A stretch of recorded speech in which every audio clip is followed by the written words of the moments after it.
destravando a mente para ouvir, não é? Essa questão de eu destravar a mente, como, pastor? Eu não estou ouvindo? Não, não é que eu não estou ouvindo. Eu estou ouvindo, mas estou ouvindo muita coisa. Estou ouvindo coisas que eu sinto, estou ouvindo coisas que eu vejo, estou ouvindo coisas que eu toco, e preciso, no meio disso, ouvir a voz do Espírito Santo. Preciso, no meio disso, separar a percepção do Espírito. Como eu trabalho isso dentro de mim? Aqui, podemos não relacionar os resultados da nossa vida com as palavras que cotidianamente usamos, mas não é exatamente isso que a Bíblia diz. Não é? Nós podemos não relacionar, mas a Bíblia diz que, por exemplo, as janelas da alma são os nossos olhos. Os nossos olhos são as janelas da alma. Diz que a nossa boca é a boca do coração. O coração se enche do que a boca fala, e a boca fala do que o coração está cheio. Tanto é o fluxo de entrada, ou seja, é aquela via de mão dupla, que tanto vai quanto vem. Então eu preciso destravar a minha mente. Às vezes a minha mente está travada, está impedida de funcionar, de ouvir claramente a voz do Espírito e dar atenção, até escuto, mas eu tenho dificuldade de tomar atitude baseado naquilo. Eu digo, é só uma coincidência. Foi só uma coincidência. Não, é comum. Sabe quando você, às vezes, você não está pensando, sei lá, uma coisa comum, você não está pensando em chupar uma laranja? E aí na tua cabeça vem, chupa uma laranja, e aí você diz, coisa da cabeça. E dali a pouco, 2, 3 dias depois, começa a ter, bate uma friagem ou alguma coisa, e sua imunidade, que poderia estar um pouquinho mais elevada, por causa da vitamina C, ou chupa um limão, ou toma, ou faça alguma coisa, o seu corpo avisando, dizendo, cara, aumente aí o nível de vitamina C, aumente o nível disso ou daquilo, e para proteger a sua imunidade, está perdendo aí, está desequilibrando, sabe? De onde você acha que os homens desenvolveram sensores nos veículos? Sensores que acusam baixa de óleo, alta temperatura de óleo, sensores que acusam baixa de combustível, sensores que acusam alto índice de gases, menor índice, alto índice de queima, sensores que acusam tantas coisas. É do funcionamento do corpo humano, gente, porque perceberam que o corpo humano tem essas variações. E aí nós temos um contato com o Espírito Santo, que é o nosso corpo espiritual, é o nosso relacionamento espiritual, o contato com o nosso corpo espiritual, o contato com aquele que dirige o homem por meio do Espírito, assim como você vai no médico, assim como a pessoa vai no médico, a pessoa vai no psicólogo, a pessoa vai numa faculdade, e ele é treinado fisicamente, intelectualmente, por esses mestres, por esses especialistas. Na vida espiritual nós temos um especialista também para nos dirigir, para nos treinar. Precisamos, então, desenvolver maior afinidade com Ele, não é? As nossas palavras têm poder, peso de vida. Nossas palavras têm peso de vida. Eu separei 3 versos aqui, só para 3 de centenas que a Bíblia fala, né? Primeiro, Provérbios 15:4, a língua benigna é árvore de vida, mas a perversidade nela deprime o espírito. Dá uma olhada, a língua benigna é a árvore de vida, mas a perversidade dela, ou seja, o que é perversidade, pastor? São palavras, não são palavras sem sentido, gente. Aqui perversidade, não são palavras que não produzem fruto nenhum. Não são isso, palavras neutras. Porque Jesus diz de toda palavra ociosa, né, neutra, comum e tola que o homem falar, prestará conta. Mas aqui a palavra perversidade são palavras que são opostas aos pensamentos de Deus. Totalmente opostas. São palavras que são como adversárias do que Deus pensa. Adversárias do que Deus pensa. Palavras que são contrárias, que se põem contra Deus. Né, numa posição contrária. É aquela ideia de resistir ao diabo, que é colocar a mão no peito dele para ele não passar. A perversidade da língua são declarações que são contra Deus. Por exemplo, quando você diz quando uma mãe diz para um filho, esse menino não tem mais jeito, está amaldiçoando um projeto de Deus. Porque Deus não criou ninguém para não ter jeito. Não é? Quando você diz, olha, a minha doença, você está dizendo que o sacrifício de Cristo não funcionou para você. Ou seja, que Jesus morreu em vão. Então, aparentemente, eu só estou falando uma coisa comum, mas, na verdade, é a perversidade da língua. O que é que ela faz? Ela deprime o espírito, porque ela não é apenas uma palavra comum, ociosa, que não tem qualquer fruto, ela é uma palavra que vem com fruto. porque ela carrega o espírito de oposição, ela tira o alimento. Ela, além de não alimentar o espírito com a verdade, ela retira verdades do espírito, contaminando ele com coisas ruins, pensamentos ruins. 21, 23, o que guarda a sua boca e a sua língua, guarda a sua alma das angústias. O que guarda a sua boca e a sua língua, guarda a sua alma das angústias. Então, por que duas expressões aqui? O que guarda a sua boca e a sua língua, guarda a sua alma das angústias. Porque o Salomão, ele está falando de duas coisas aqui. Primeiro, que é o desequilíbrio com o alimento. A pessoa come tudo que vem. E não está falando com alimento físico, alimento espiritual. Você come tudo que vem. E agora você comeu tudo que vem, o que é que você faz? Reproduz. Tudo que vem, não filtra o que ouve, não filtra uma mensagem, não filtra um livro que está lendo, não filtra as amizades com que se relaciona. Vai comendo, só colocando para dentro. Só colocando para dentro. Está aqui, ó, o que guarda a sua boca e a sua língua, porque se eu coloquei para dentro, vou encher o meu coração. Se eu encher o meu coração, vou botar para fora em forma de palavras. Ele disse, o que guarda a boca e a língua, guarda a alma das angústias. Porque a minha boca, meu coração vai se encher do que eu falo, mas a minha boca vai falar do que o meu coração se encheu. Então, a importância de eu preservar a minha língua e a minha boca, porque isso fará parte de um ciclo de crescimento sob a direção do Espírito Santo, filtragem.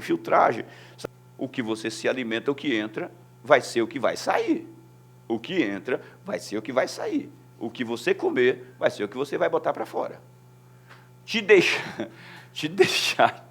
deixastes enredar pelas próprias palavras e te prendeste nas palavras da tua boca. Olha isso aí, ó. Criou uma cerca em volta disso, se criou um ambiente de fracasso e de derrota, e isso se manifestou como uma cadeia, não é? Impediu de avançar. Olha, gente, meu Deus do céu, misericórdia. É melhor a gente ouvir, desenvolver o ouvido do Espírito Santo, né?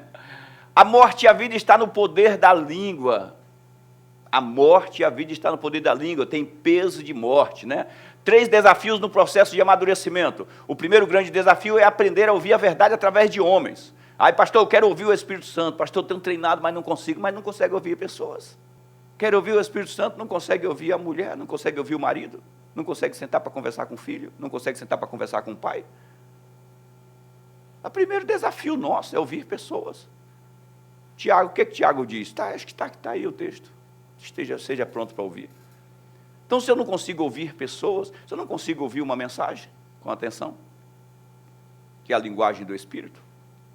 Filemão 21, olha o que Paulo diz, escreve essas coisas, eu escrevi-te confiado na tua obediência, sabendo que ainda fará mais do que está escrito. Confiar na tua obediência, que você vai dar atenção. Olha o que ele diz para Timóteo, considera o que eu te digo, e o Senhor te dê entendimento de tudo. Considera, pondera, pensa, reflete sobre o que eu estou te falando. Coloca o coração. Jesus disse, atente no que você vai ouvir, porque com a medida que você mede o que você está ouvindo, você vai ser medido. Preste atenção, com a medida que você mede o que você está ouvindo, você vai ser medido. Se a palavra vem para ti de cura, e você entender que ela é uma palavra de cura, você vai ser curado. Se a palavra vem para prosperar, e você entende, capta e recebe ela com a palavra de prosperidade, você vai prosperar. Vocês estão entendendo, gente? É para a gente captar essas informações e, trazer para dentro do coração, quebrar nossas barreiras mentais e espirituais, lançar por terra, dizer para Satanás, aqui não, cara, sai da minha cabeça, em nome de Jesus, minha mente é de Cristo. Marcos acabou de ministrar isso aqui, não é? Nós somos templo do Espírito Santo. E vocês acham que no templo não senta pombo? Pensa o bichinho que senta. Você sabe, pombo e pardal. Olha o que o salmista Davi diz, o pardal arrumou um lugarzinho para fazer o ninho dele lá. Senta, você tem que botar para fora. Tira, porque o pardal é bonitinho, mas no lugar que ele mora, filho, faz uma caca terrível. E pensa uma coisa corrosiva, é cocô de pardal e de pombo. Somos templo do Espírito Santo, mas os pombos e os pardais, a gente vive insistindo para fazer suas ninhadas, bagunçar a cabeça dos filhos de Deus. E eu posso dizer para vocês, Enquanto a gente está falando aqui, sabe quantos pombos e pardais estão dando volta na tua cabeça e querendo sentar? É isso aí. Você ouve o barulho das asas deles. Um montão, dando volta. Aí quem vai decidir se ele vai sentar? A Bíblia diz no Salmo, Provérbios 28, 2, 28, 1, 28, 2, ou 27, 1, 27, 2. Está por ali, 27 a 28. Assim como o pássaro no seu vaguear, assim será a maldição sem causa. Ela não vem. Não vai encontrar pouso. Não vai encontrar pouso. Aí o pássaro está querendo pousar, mas o vento do Espírito não deixa a cabeça parada. Não deixa, o galho está balançando, não vai querer pousar. Se bem que tem pássaro ousado, mas continua balançando. Não é? Liberando o fluir do Espírito para que ele não pouse na tua cabeça e não faça... É verdade, Gui. Ele quer sentar bem. A Gui lembrou agora. É eles que ficam lembrando das coisas que a gente conversa no carro.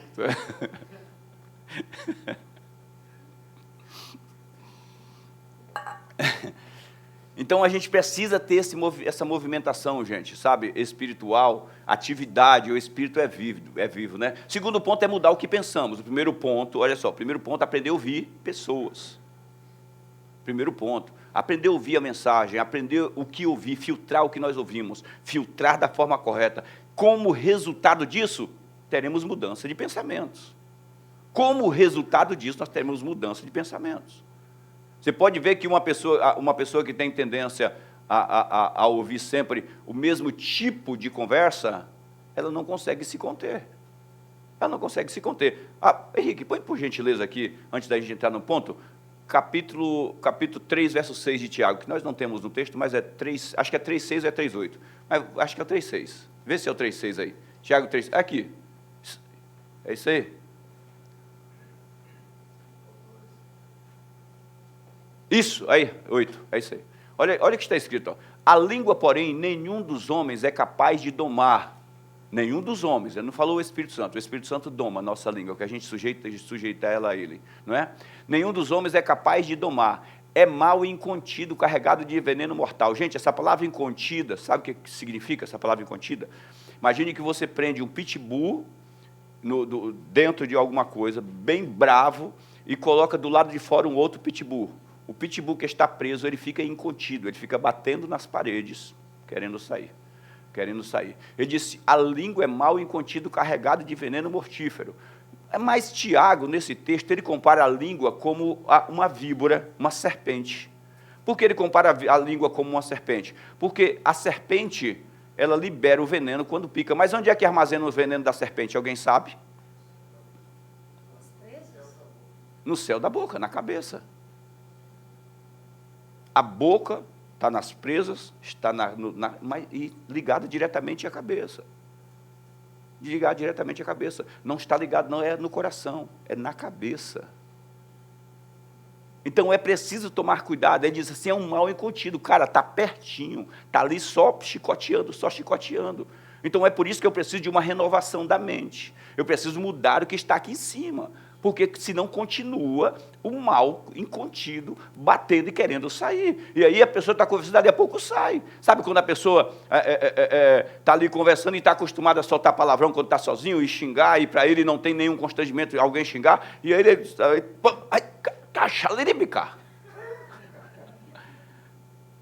Porque está ali, está no céu da boca. Está no céu da boca, cara. Está carregado disso. Por que você acha que pastores estão passando vergonha aí na internet, cara?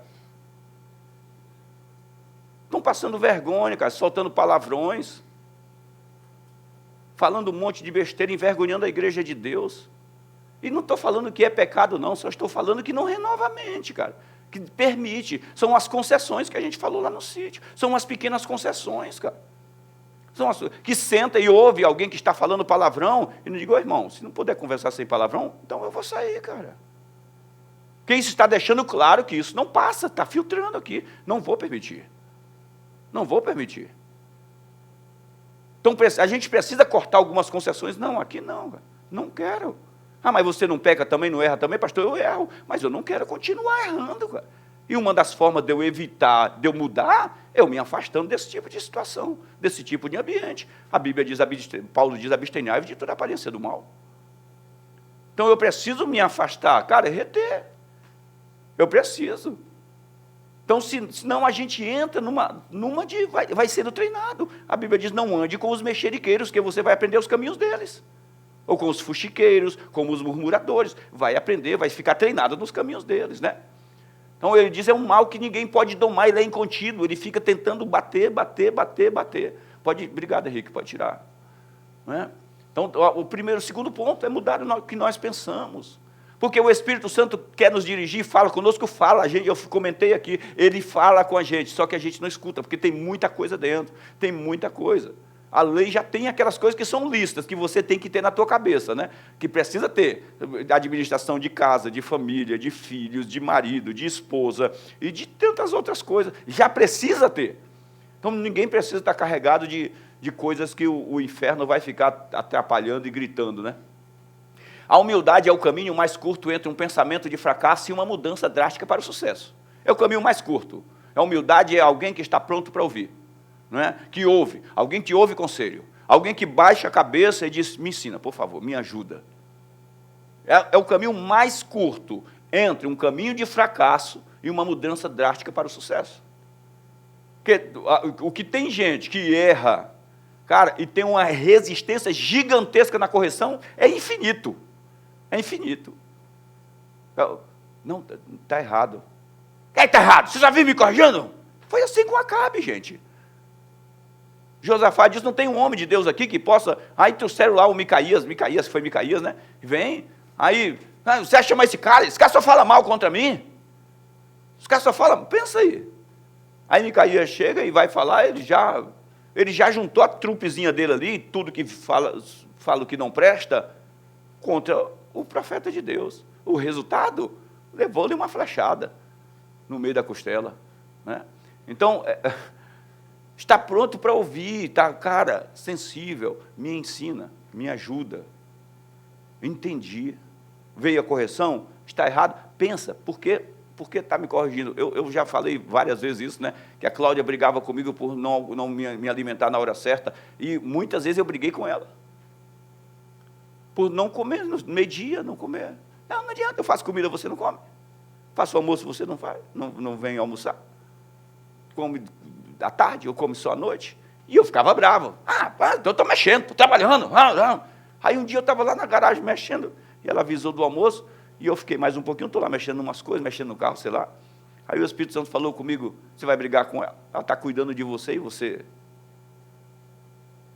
Aí eu parei para pensar, eu disse, cara, eu adquiri tão ruim, tão terrivelmente o mau hábito de não me alimentar certo, porque não gosto de tomar café de manhã. Já é um mau hábito, né?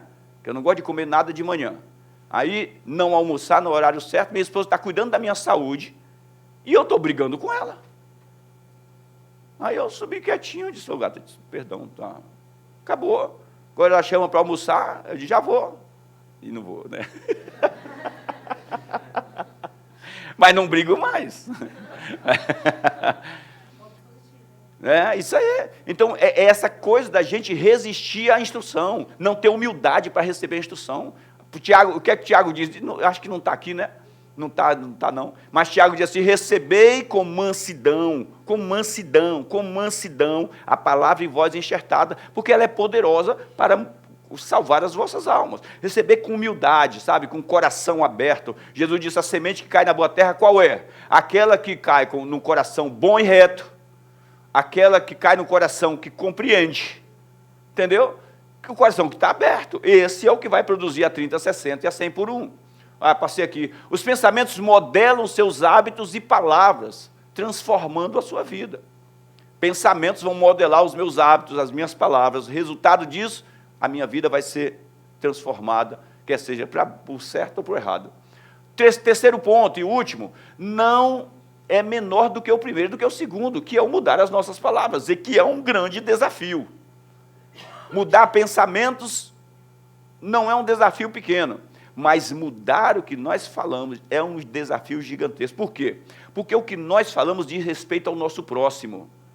E nós temos a tendência a concordar com as pessoas por causa de honra, de respeito, de relacionamentos, de amizades, e de tantos e tantos e tantos, e etc, e etc, e etc. Então, é um grande desafio mudar o que falamos. Não é? Porque o que falamos é o resultado da sensação imediata. Daquilo que bateu e já vai vir. E chegou a notícia e na tua cabeça já vem e você libera muitas vezes aquilo. Ao invés de, deixar aquele negócio no ciclo sem fim e cortar o ciclo para cair no buraco. Porque o pensamento vem.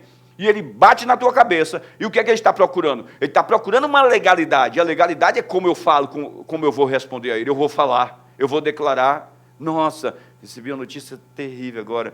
Meu Deus, e agora? Não sei. Pronto. Ganhou corpo, cara. Está tecendo. E agora vamos tecer, vamos modelar esse pensamento, vamos deixar como o homem mais bonito, a mulher mais bonita, para que eu caminhe com ele, com esse pensamento, que é assim que o diabo faz. É assim que o diabo faz. O diabo lança a sugestão dele, e aí você fala e continua pensando naquilo, e ele vai modelando aquilo como uma imagem maravilhosa que você quer levar ela para cima e para baixo. Então conta para todo mundo, está contando para todo mundo. E aí, como é que está a sua vida? Cara, você não imagina. Sabe, ontem... Aí amanhã encontra o outro. E aí, está tudo bem? Estou bem, mas antes de ontem... Tá. E aí a semana que vem estava conversando. Estava... Cara, a semana passada foi horrível. E aí, 50 anos depois, tá a mesma coisa, porque virou um companheiro. Virou uma companheira na história da pessoa. Porque ela ela deu vida, deu voz a um pensamento de fracasso, a uma ideia de fracasso, a uma sensação de traição, a valores humanos. Eu estava conversando alguns anos atrás com um conhecido, né? Ele falou que a esposa dele traiu ele. Ele estava arrasado porque a esposa dele traiu ele.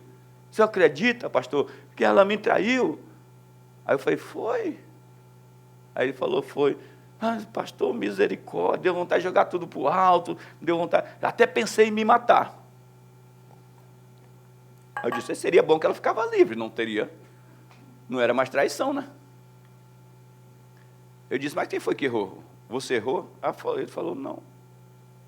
Eu disse, quem é que está sendo humilhado? Segundo Deus, está se humilhando, é você?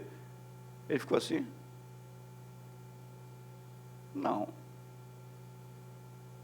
Eu disse, quem é que está na vergonha? É você, segundo Deus.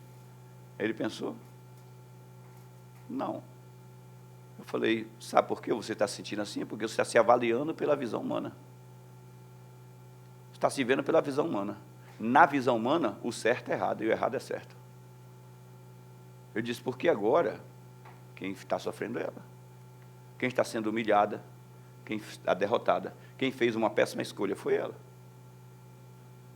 Então, tendemos a impedir a mudança das nossas palavras, porque a gente está muito relacionado com o que as pessoas pensam. Estamos muito presos a pensamento das pessoas.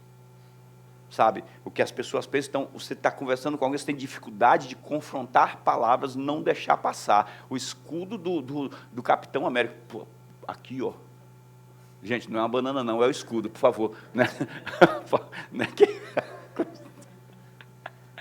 Não vai passar, cara. Vai até fazer barulho, plim, mas aqui não pode passar por mim, não é? Somos preguiçosos até para corrigir os erros que identificamos em nós, quer nas palavras, quer no trato com pessoas, até para nos corrigirmos a nós mesmos, voltar atrás. Sabe quando você está lendo, sei lá, está lendo uma coisa, você lê lá, Itacoaquecetuba, aí você lê, então, eu fui até Itacoatuba e continua lendo, não para voltar, Itacoaquecetuba. Somos preguiçosos até para corrigir os nossos próprios erros, aqueles que a gente pode corrigir, que temos liberdade e tranquilidade para corrigir, não é? E a gente precisa mudar isso, precisamos treinar.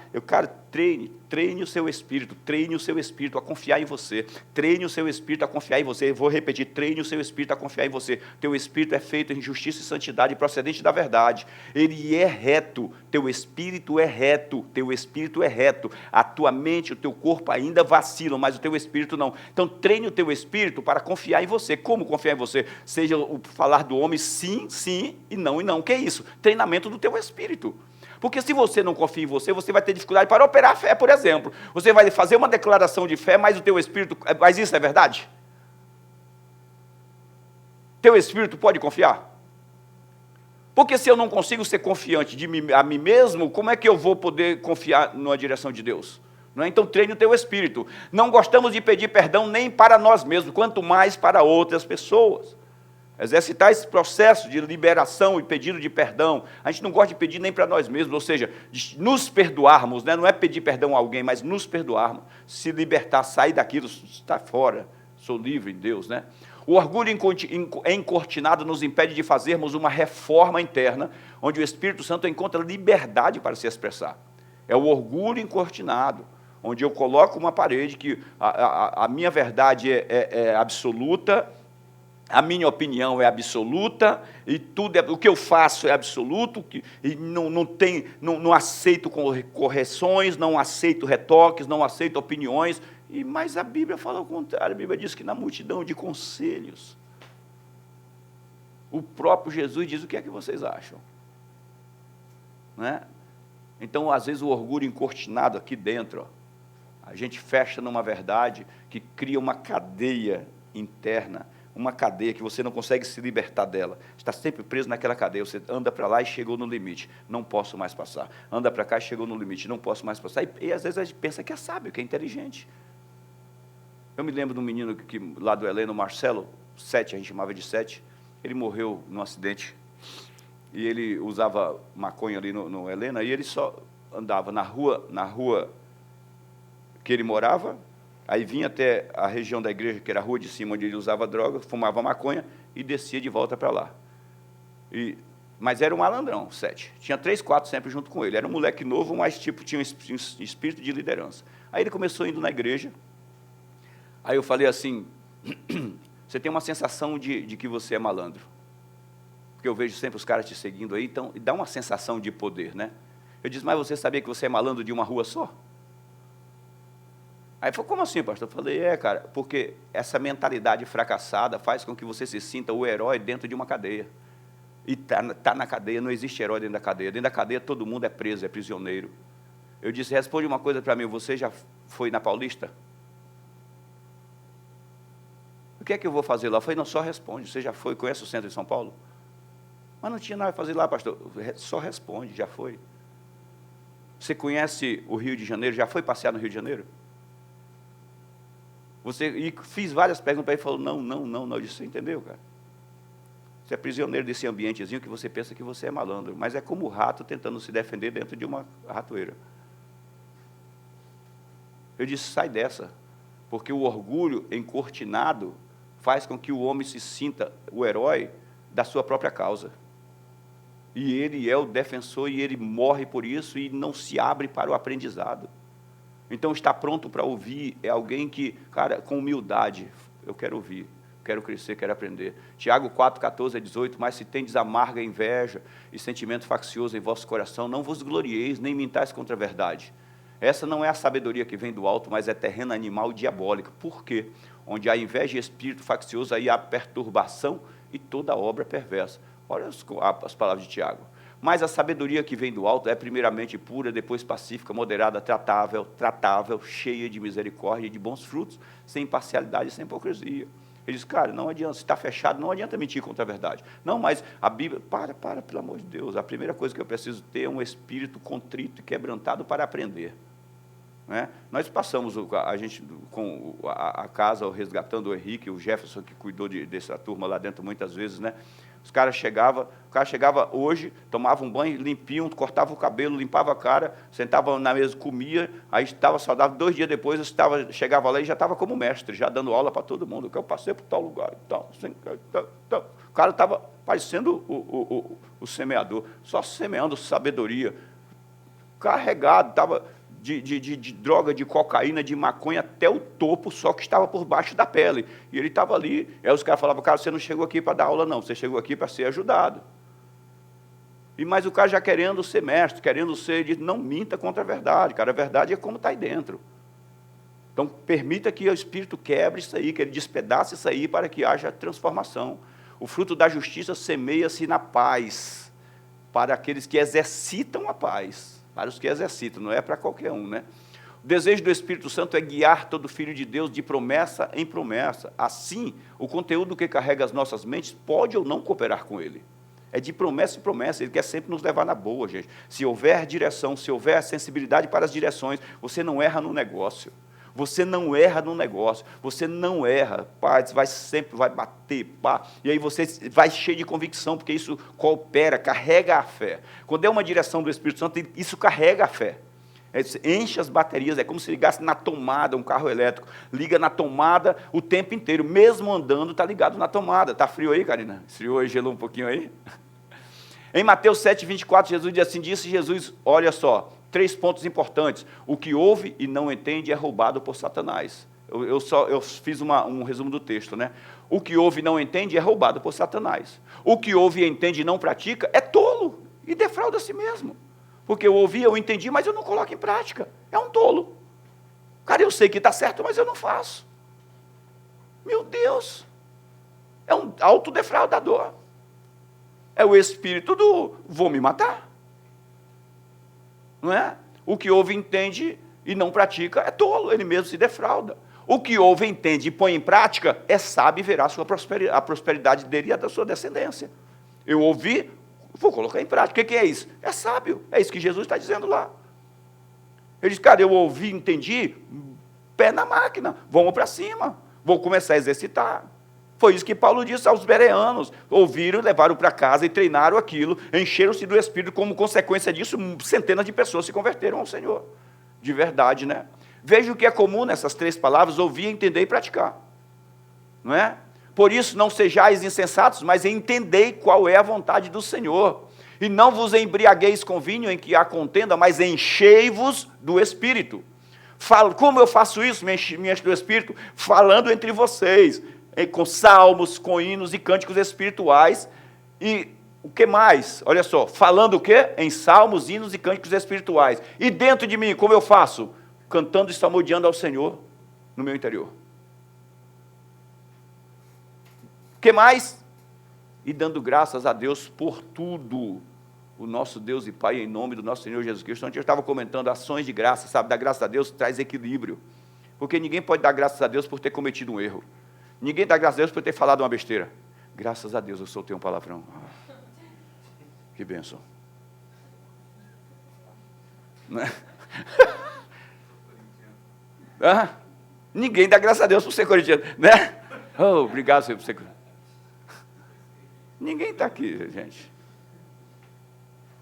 Ninguém aqui é Baby Consuelo, pelo amor de Deus.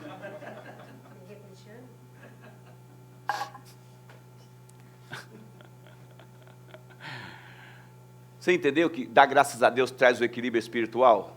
Porque quando você começa a dar graças a Deus, você vê que o que vem acompanhado depois vai ser um graças a Deus, então você começa a ser treinado no que é certo.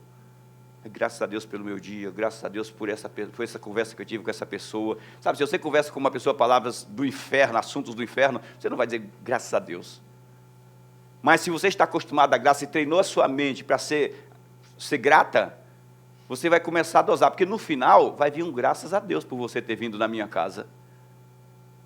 Graças a Deus por a gente ter... Cara, é muito legal isso, não é? É muito triste quando você diz assim, meu Deus, misericórdia. Ao invés de ser graças a Deus, é obrigado, Jesus, por me livrar dessa pessoa. Né? Definição de vida, isso é uma definição simples, só peguei aqui para vocês captarem isso aí, definição de vida, que é modo de ver, conjunto de hábitos. Isso é uma definição simples que está lá no Google, né?